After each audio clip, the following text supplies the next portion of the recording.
All right, thank you, Merrill, and thank all of you for sticking around to the last guy on the last day and staying awake.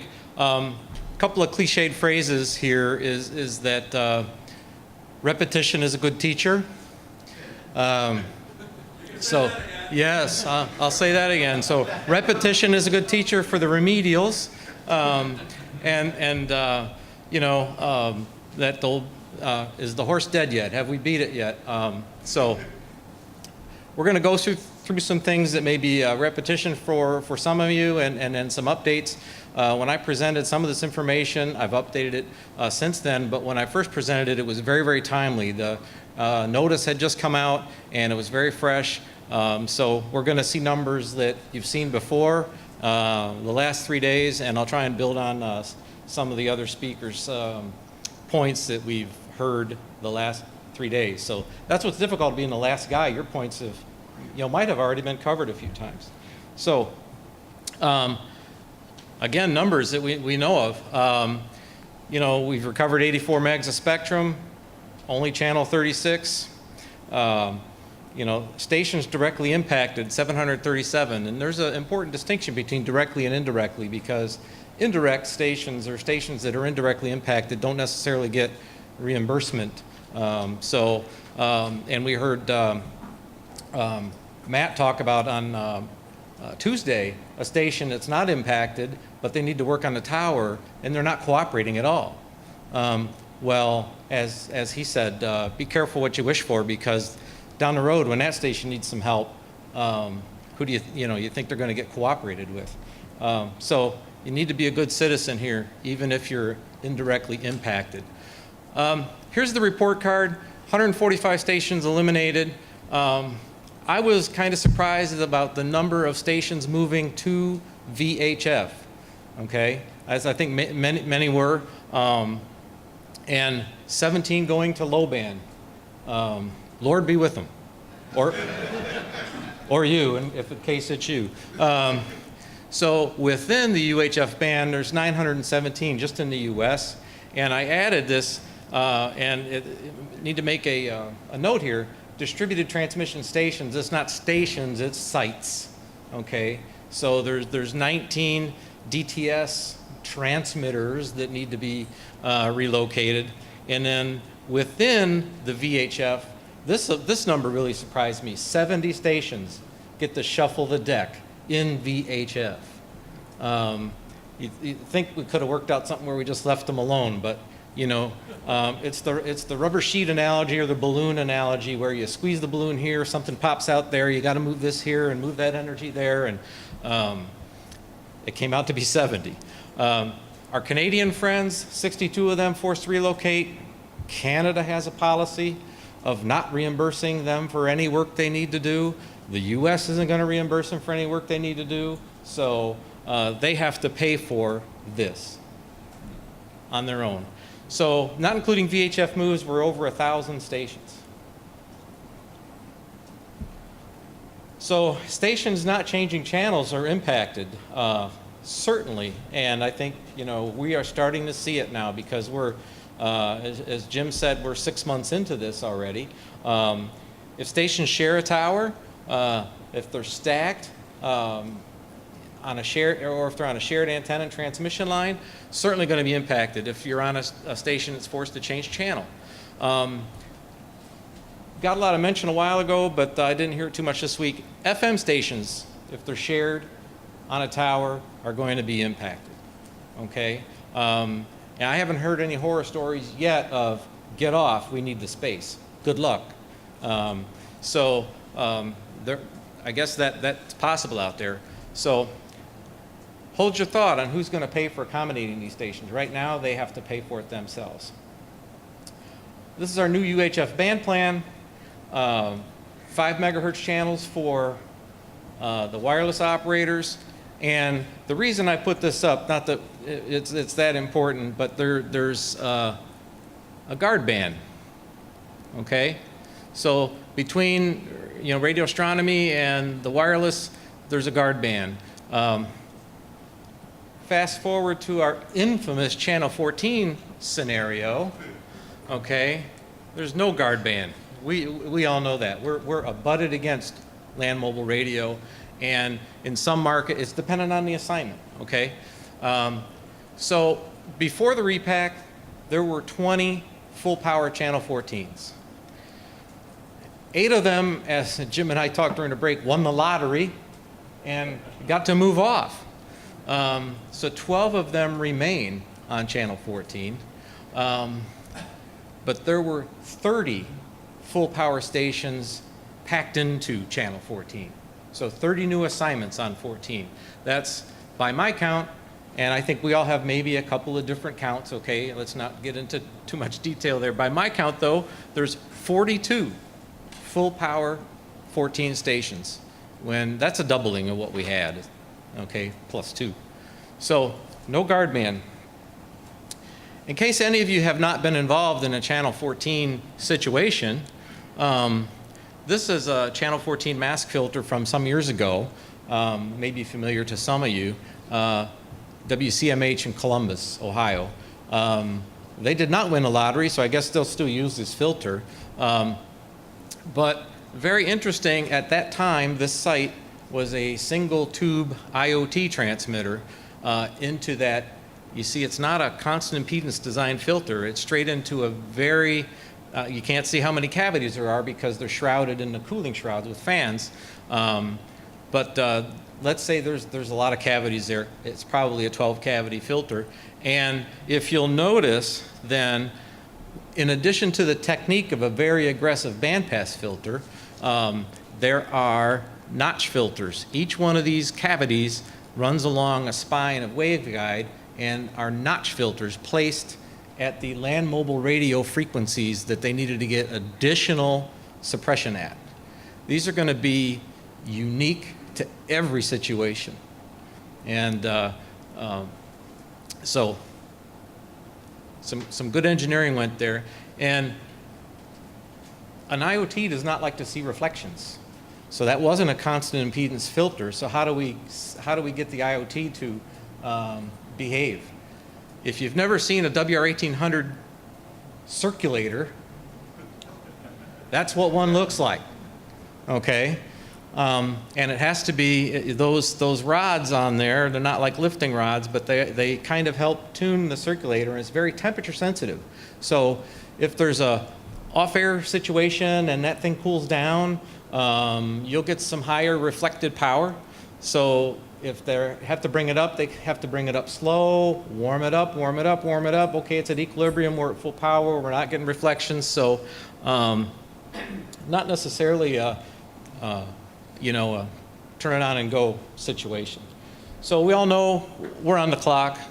I put in this slide that we've all seen before, but I added the number of stations impacted here just to add, kind of, it supplements Jim's chart on the number of towers and stations he's got on each tower to be repacked. But in phase 1, look at this, November, next year, okay?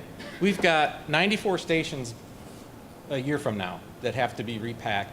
That's like one station every 3 days, starting back then, or starting right now. How many have actually changed, been repacked? I got a 0 flag from the audience, okay? So as we slide down towards November, okay, maybe the last 60, 30 days of phase 1, we're gonna go from one station every 3 days to 3 stations a day that need to essentially move. And that doesn't bring into account the 114 stations in phase 2 that are also having to do simultaneous work. That's a lot. Kind of as Jim pointed out, this is a perfect Gantt chart. And if there's any PMPs or project management professionals in the room, that doesn't float in the real world. There's no slack, there's no float in the schedule, but those are the rules of the auction. So in order to hold a successful forward auction, the rule was this needs to happen. So you could argue who's the evildoer on that, but the rules to have a successful auction, those were the rules. There's your chart. Now we'll see, as we start executing, just how it starts to play out. Probably not showing up very well. The repack regions, the only region by my quick inspection that doesn't have anything going on is Wyoming. Okay? Any surprise that the presentation from the gentleman from Shure that talked about T-Mobile spinning up was in Cheyenne? Okay, because it was free and clear. So there's a lot of activity, and it just reinforces the population density, station density, eastern seaboard. Historical timeline, we had till July 12th to get our applications in, and the staff expected to process qualifying CP within 10 business days if you weren't seeking expanded coverage and you weren't seeking authorization for no more than 5% smaller than what was specified in public notice. In other words, if you agree with the analysis, you apply, boom, grease the skids, let's go, okay? But if you didn't, then there was the first priority window that just closed last month, okay?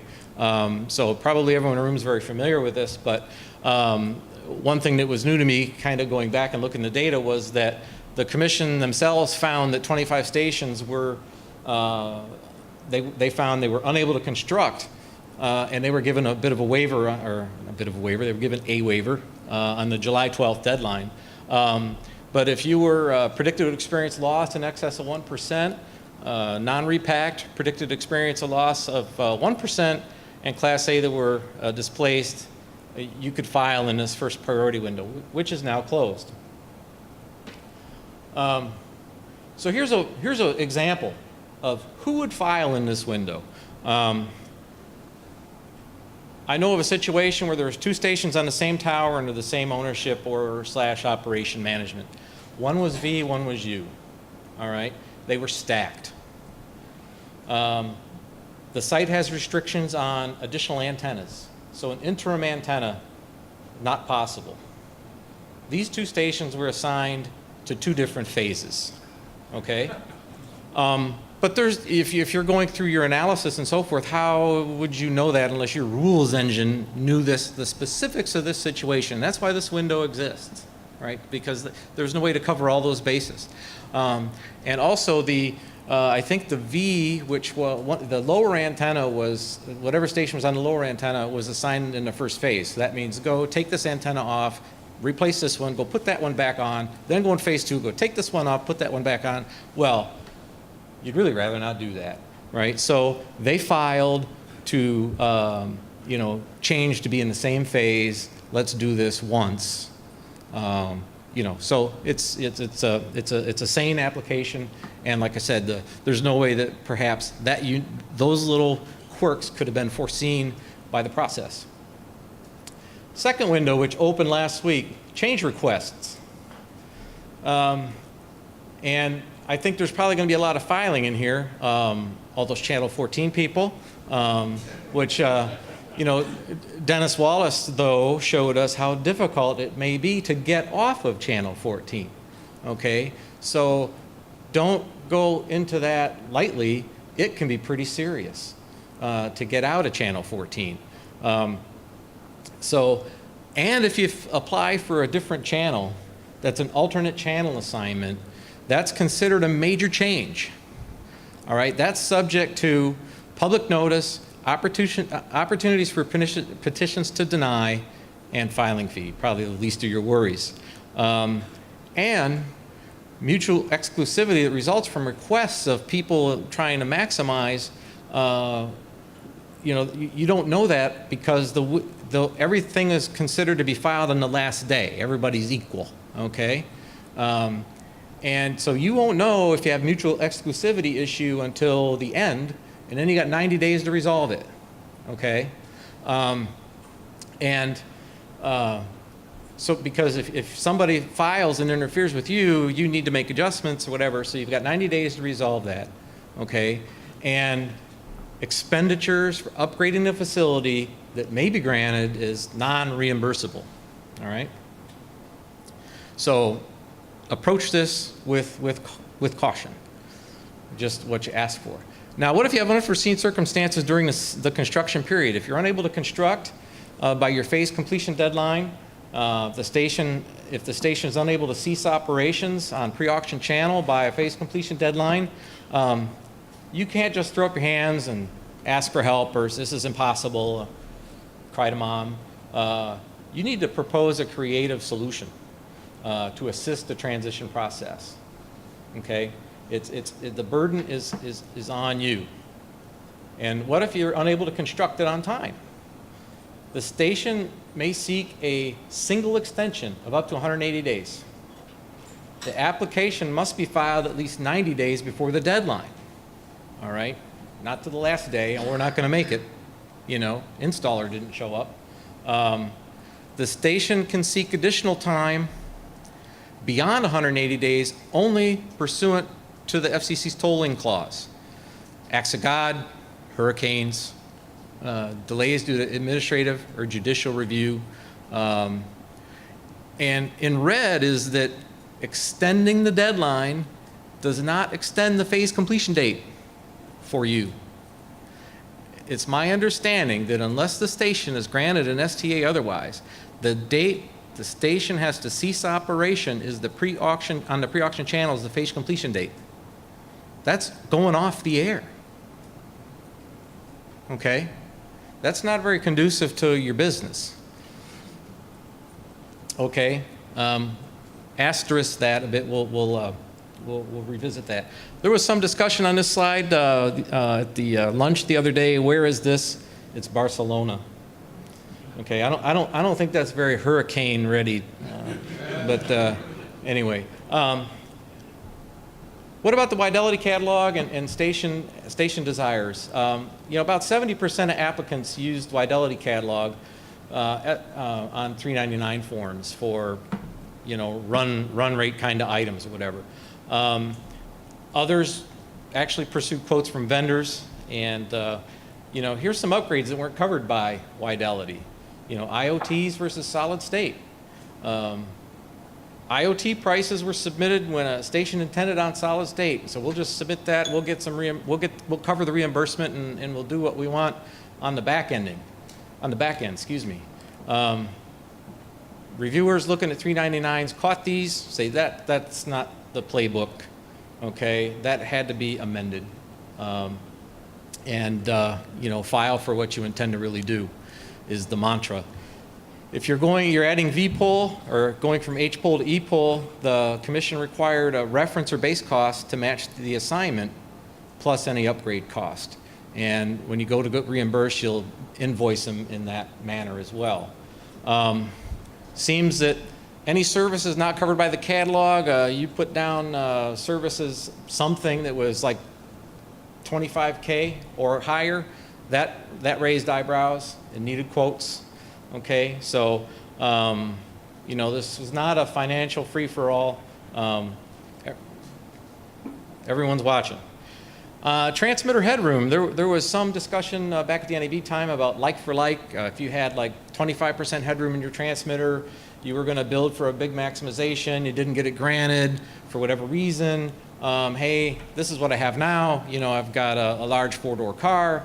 You know, you go to Hertz and you want a four-door car, large four-door car. No, you don't necessarily get that. You get what you need, okay? But the commission recognized that, you know, just as a bit of good engineering and headroom and unforeseen circumstances, transmission line loss, combiner loss, a couple of things may exceed a little bit of the plan, and agreed that the next incremental model up would be reimbursed for. Okay, so whatever in the catalog that met your power, you could go with the next model up, and that would be fairly reimbursed. Okay? So in order to expedite your processing, reviewers found that where actual quotes were provided were the easiest to review. There's no speculation. Here's the quote, backs it up. It's fact. Okay? About 10% went through with the review without any adjustment. Everything lined up, process, good to go. Some needed some sizable adjustments. Some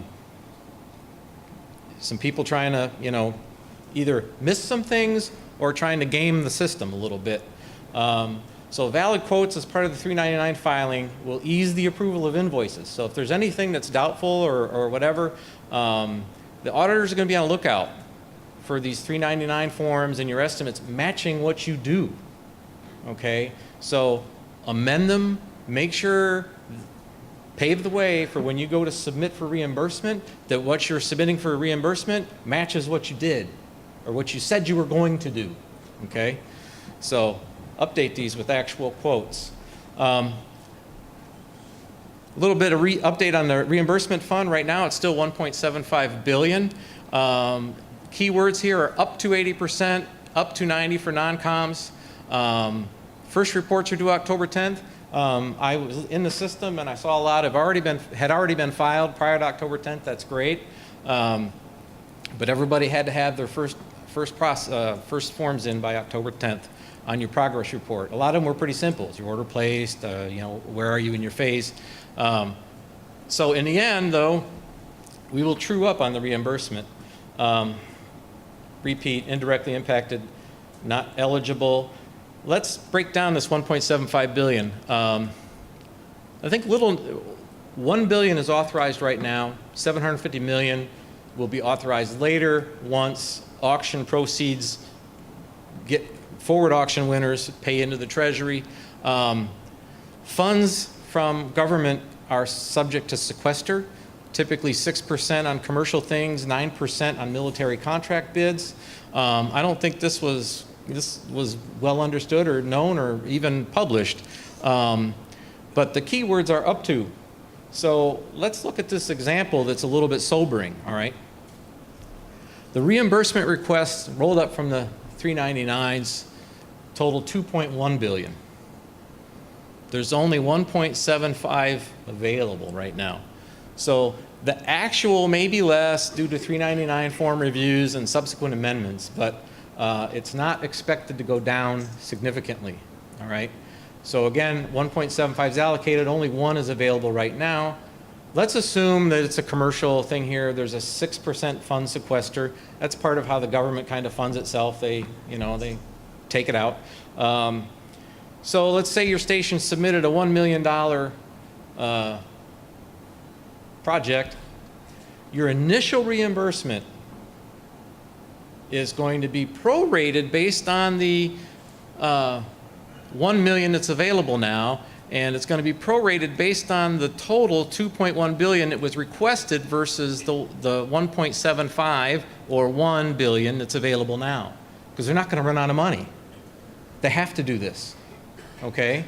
So you submit for $1 million, and it's like, well, they're going to reimburse 80%. We're going to get 800,000. No, not yet. You're going to get 358 to start, 36%. All right. The second reimbursement, when the forward auction proceeds fund, you'll get the remaining. Okay. So will Congress take some action to cover these costs? There's a bill. Frank Plone from New Jersey had this in waiting, and it has been introduced. The Viewer Protection Act, to create an additional $1 billion fund to reimburse stations for repack cost, fund a $90 million viewer education effort, rescan your channels tonight, folks, whatever. Fund would be authorized to reimburse FM stations for reasonable costs incurred due to the repack. And any leftover money would be available to LPTVs for costs or things that they were impacted by.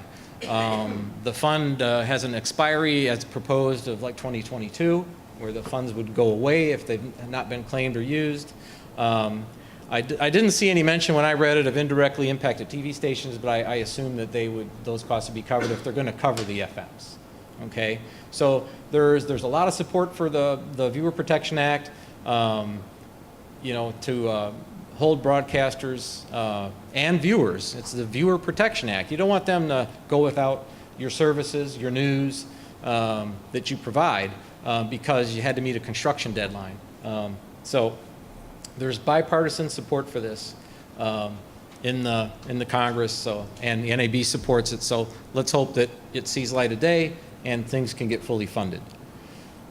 So I'm going to try to breeze through this a little bit, but we all know that there's going to be a big impact on these resources. Jim's mentioned it. Matt mentioned it. What more can I say about it? There's a lot to do, and seemingly not enough people to do it.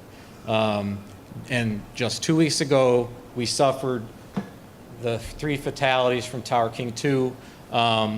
And I just read today, there's now a speculation of what's that going to do to the schedule, or is that going to be reconsidered? Because, boy, it's very unfortunate for those 3 gentlemen. But how, timely wake-up call. We're just getting started, and boom. It's very sobering. And recent hurricane disasters may have crews busy. I mean, unforeseen circumstances to impact the timeline. Radio projects that were planned may be put on hold. I asked our radio sales folks if they've seen any radio projects that were planned that were either accelerated or put on hold, and they said not yet, but there could be things that we haven't heard about out there in the market. So need to look for some alternative resources. So we held some Repack seminars for 3 years prior to Repack going, and at that time, we're saying, what do you need to do? You need to create a plan. You need to do this. You need to do that. So now, I'm at the point to where I'm kind of we're kind of saying, you better have done this by now. Okay, so if you haven't, you better get on it. So your channel assignment is known. What do you want to do with the Repack? Create your plan if it's not already created. Start executing it. You got 480 volts for IoT transmitters. Did you know a lot of the new solid state transmitters don't take 480 directly? Have you planned for that? You need a transformer, you need other things. Those little details can slow a project down for 2 weeks, and then you got to have people move out and go do something else, and so you plan better, be very detailed. What do you have today? This is your current equipment. What's your transition look like? We got to move this transmitter out, and then when we're done, we've got a new transmitter at this location, a new filter system over here. But the more detail you can put to a plan, the easier it'll be to execute. Okay, so you won't miss those details. RF system layout drawings are very important. You can't just wing this stuff. We've seen pictures through presentations of the 3-dimensional problem in buildings with coax and unistrut and hangers and all that kind of stuff. The equipment better not just show up and then figure it out. All right, you need to have this plan locked down on just what you're going to do. Electrical and AC power drawings. I brought up the 480-240 issue. Again, when you're back in older times when it was singular projects or a couple of projects, the schedule wasn't so accelerated. I mean, we had 6 years that turned into 10 to do the original DTV transition. We've got 3 years that's got 0 on the back end to do this. You better have all this planned out. Plumbing drawings. Again, you've got water, solid state rigs intermixed with coax and unistrut, and you better have a plan for where that's going to go. Okay. Staying on air during the Repack, driven by phase assignments. What phase are you in? Do you need a temporary antenna, or interim antenna, as it's mentioned? So if you're in a market with Jim on ATC, they've helped a lot of their customers get this plan in place and how you're going to stay on air and transition. But if you're on your own or you're on a shared tower with a private partnership, how are you going to do this and avoid Matt's situation where somebody becomes a blockade, all right? So you could rent a trailerable system or a temporary system, and those are allowed for, okay, in reimbursement process. Transmitter in a trailer, move it from site to site, buy one for a corporate group or 2, get creative on how you're going to stay on air and move these things around. Okay? It's not business as usual. I've got a couple of transition scenarios here, but we're running short on time. I think you all probably have planned well enough to say, you know, look, if I'm on channel, what do I need to do to transition? If I'm on a new channel, I need to do some different things. If I'm unable to construct, I need to file things. You know, but again, this goes to detailed plan and stepping through it. And a shared antenna scenario. Very quickly, 3.0, two key things if you're going to go forward to 3.0 amid your repack work. Antenna and transmitter, okay? So the physical layer was designed to reach mobile, portable, handheld receivers with indoor antennas, as well as our classic outdoor antenna service. But for that to be successful, you need to have increased signal density. Think of blanketing the signal in your market. Lower carrier to noise and improved error correction helps all that. To be successful in that, you know, there's depolarization out there in the field, but to actually put the polarization in, polarization diversity is just going to make it that much easier to guarantee your success in a mobile and nomadic environment. And who was it? Ericsson just released some study earlier this week or late last week that predicts 50% of viewing in just a couple years is going to be on mobile devices.